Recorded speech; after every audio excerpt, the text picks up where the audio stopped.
name is Jin Kwon and I'm the founder of 2015. To briefly introduce you our business, we are the Korean beauty destination in the UK and Europe. We are headquartered in London. We have business operations and warehouses in the UK and Germany. We have our own channel, 2015.com, where we sell our products directly to consumers. And we also work with over 20 major retailers across the UK and Europe as a distributor for Korean beauty brands. And because we work with both retailers and consumers, we've been able to gain a significant deal of insights about the market. And with this, today I'd like to share a bit of market landscape for the European market and the current trends, and also what these really mean for brands who are interested in entering into the European market and achieve a sustainable growth. So firstly, looking into the market size, the Europe is the largest market for cosmetic products in the world, valued at 76.7 billion euro at retail sales price in 2020. So when you look into the breakdown of the market size, Germany is the largest market, followed by France, UK, Italy, Spain, and Poland.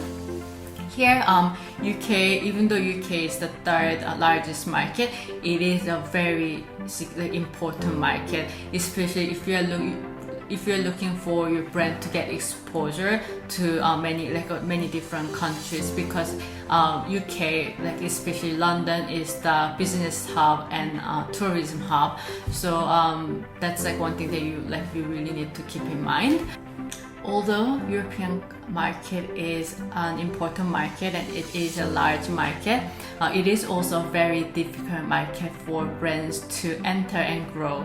And let me tell you why. So number one, language and cultural differences across European countries. So there are 27 countries under European Union plus UK market, and even though some countries share similarities, each country is very unique in culture. So you can't really assume that one big chunk of European market strategy will work for across all the countries. So it is important that you pick the markets that you are going to target, and also adjust your marketing strategy based on the countries that you are entering into. And number two, it is an extremely competitive and saturated market. There are a lot of brands under conglomerates are competing in the European market, and at the same time there are also a lot of independent beauty brands that are competing, and they all these brands are putting quite a lot of resources to do the marketing and making sure that their brands are known and growing. So without a solid marketing strategy and plan, and without a significant amount of investment into the marketing, it is a very difficult market to stand out as a brand. Lastly, compared to the Asian market and the US market, there is a much lower level of awareness for Korean beauty among skincare consumers. So although there is a Korean beauty customer segment, it is still very small, and also Korean culture is gaining more popularity, but at the same time it is not completely translated into Korean beauty at this moment. So there is another layer of extra challenge to entering into the European market. And I'd like to talk about a few recent events that brought changes to the market. Obviously, in the past 2 years, we really can't talk about these changes without the COVID-19 and the global pandemic. So what happened with this global pandemic situation is that the brick and mortar retailers and department stores have been struggling because there is a decline in tourism. So they lost a lot of tourists customers, and also because of lockdown, customers who tends to shop in physical stores, they have shifted from shopping at department stores and brick and mortar stores to shopping online. So what it means to beauty brands is that buyers' purchases have become much more data driven, and also there is a higher standard. So before, when the department stores are buying a lot of products, they have a tendency where even though the brands have low brand awareness, they will still purchase the products if the product looks interesting, if the packaging is intriguing, because of their customers when they're walking by, and if the packaging catches their customers' eyes, the customers will come and buy. And versus at this moment with the online retailers, they are much more driven. They are checking the daily traffic, search traffic for a particular brand, and search traffic for a product, and these are also in the consideration for their buying decisions. So buyers tend to, these online buyers tend to prefer brands with a strong sale that brings strong sales, and having high performance and high brand awareness. So this means that brands, if you are looking into going into the European market, and if you're looking into going into a major retail channel, you really need to, even though it will take a time, but you really need to make sure that you have a solid marketing plan, and also you need to be ready to make an investment in marketing to raise awareness. For example, hiring PR, working with the influencers, these have become very important part of the activities. And another recent event that brought changes, I'd like to say Black Lives Matter last year. It started in the US, and it has become quite big in the UK and some other European countries, and especially it brought a lot of changes in the beauty industry. Consumers are now looking into how brands are committed to diversity and inclusion. And although Black Lives Matter was about the black community, now it has been expanded, and then when you're talking about inclusivity and diversity, it really means across different races, across all different genders and ages. So what it means to beauty brands is that when you are developing your products, especially for BB cream and foundations, consumers do expect that these brands to have different shades for every skin tone. And then in terms of branding, when you are making your brand assets, like brand images, you need to, if you want to consider diversity and inclusion, you need to also think about hiring models across different races, so that they are reflected in your brand images. Obviously, if you can, then different ages and different genders, it will also be very helpful.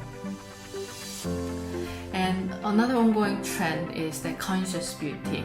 So consumers are, European consumers are very conscious, and then they are really expecting beauty brands to be socially and environmentally responsible. So they want brands to be definitely, as I said, inclusivity and diversity is important, and sustainability really matters. So what it means to the beauty brands is that when you're developing products, really consider making your products vegan, and also focus on using plant-based ingredients and try to avoid animal-derived ingredients. And also in terms of the packaging, really you need to look into the sustainability, try to make the packaging minimal, also try to use materials that are recycled, and recyclable and compostable materials will be good.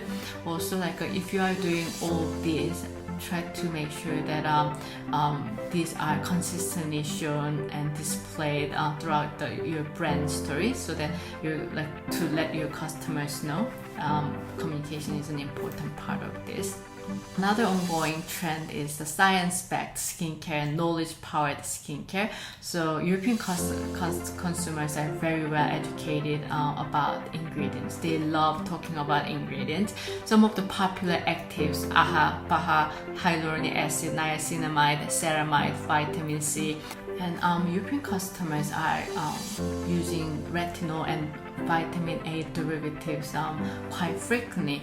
This means that their skin can get like flaky and dry, so they are very interested in products that are soothing and hydrating. Then some of the popular Korean ingredients that are doing exactly soothing and hydrating includes like centella asiatica, mugwort, rice.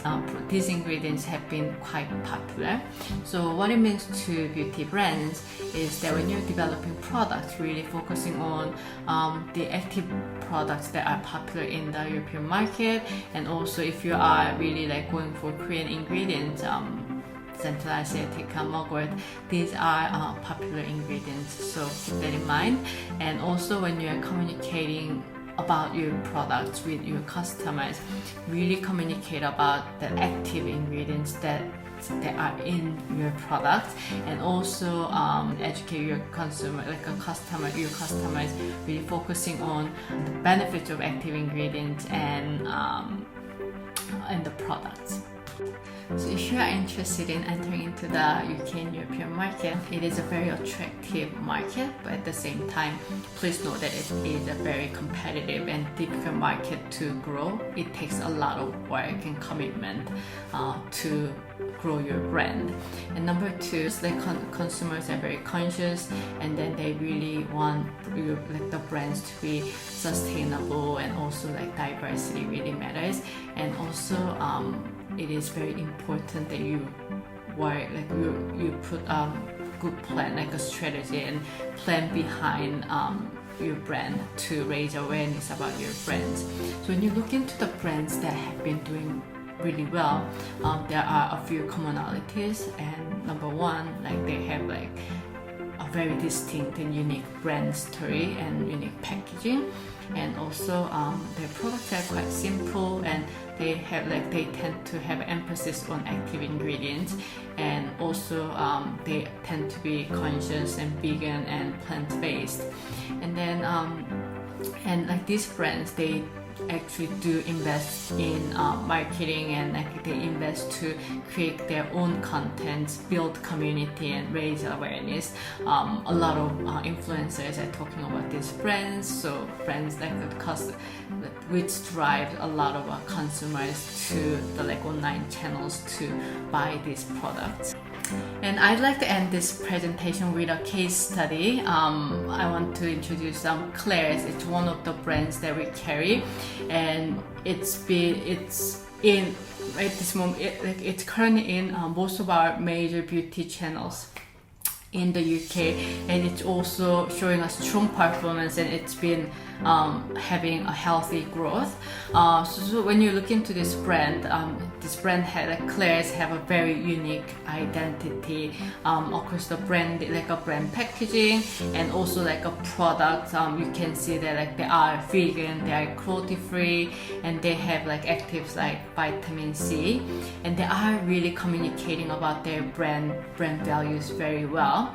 And then also they are making a lot of investment, and they put a lot of work to raise awareness on the brand.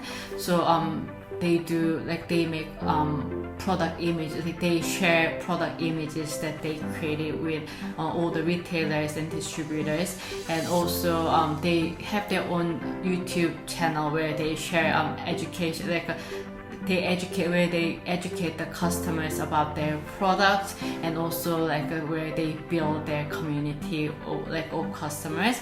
And also they do a lot of influencer activation where they work with mega influencers, and they build skincare kit together. These things are working very well. And also when they are entering into the market, when they're entering into the retail channels, they also like do a lot of marketing with the retail channels, meaning they offer sachet samples to the retailers so that they can their customers can try it. They offer deluxe samples, like a run promotion.